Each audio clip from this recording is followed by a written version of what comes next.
In a 37-day campaign, they spent nearly $70 billion. And that's all without any parliamentary oversight. $70 billion in a 37-day campaign works out to over $1.9 billion a day. Now, on a good day, the federal government spends about $1.5 billion anyway.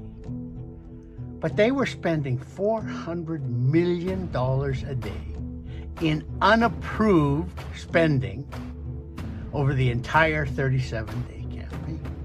It's the most ever spent by a government when Parliament isn't sitting, by a government while there's a campaign going on. The most ever spent in Canadian history.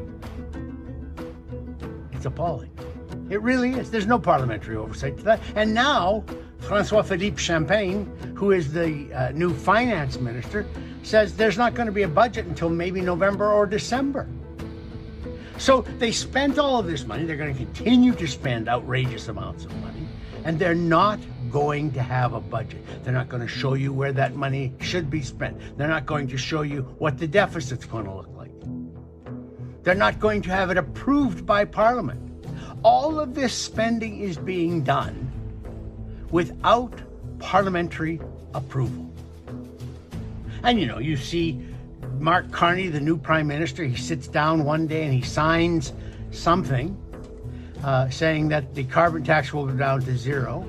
And then he signs something else saying there's going to be a 1% middle class income tax cut. Nobody knows what it is he's signing because we don't have executive orders. He watches Trump. He's decided to be as Trumpy as Trump. He's decided that, well, if Trump can sign executive orders, I can too. We don't have that in Canada. The only signature that matters on legislation is the Governor General. And I'm not some ancient royalist who has all sorts of sympathy and sentimentality towards the Governor General. I don't really care. But you can't have the Prime Minister sign something and have it be legally binding. It doesn't work. That's not how we do things in Canada. And for somebody who spent the entire campaign talking about how we have to preserve Canada, we have to preserve Canadianism, we have to get our elbows up when it comes to the Americans, why is he aping the American? There has been no accountability to speak of on a couple of other occasions too. Well, first of all, we've been 5 months now.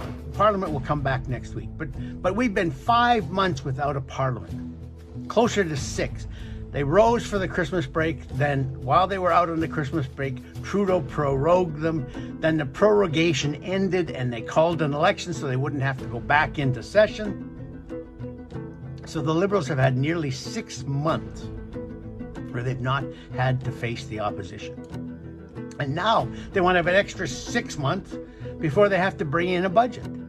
Now, between 2019 and 2021, they went 25 months. This gap would be 18 or 19 months. It's bad enough. But why do they get away with this? Why is it possible to spend hundreds of billions of taxpayers' dollars without having any kind of accountability in Parliament? When you hear Mark Carney or some other Liberal say, they're all about transparency, they're all about making government accountable to people, laugh. Because it's laughable when they make those promises. They have no interest in democratic transparency, no interest in democratic accountability, and they prove it again and again and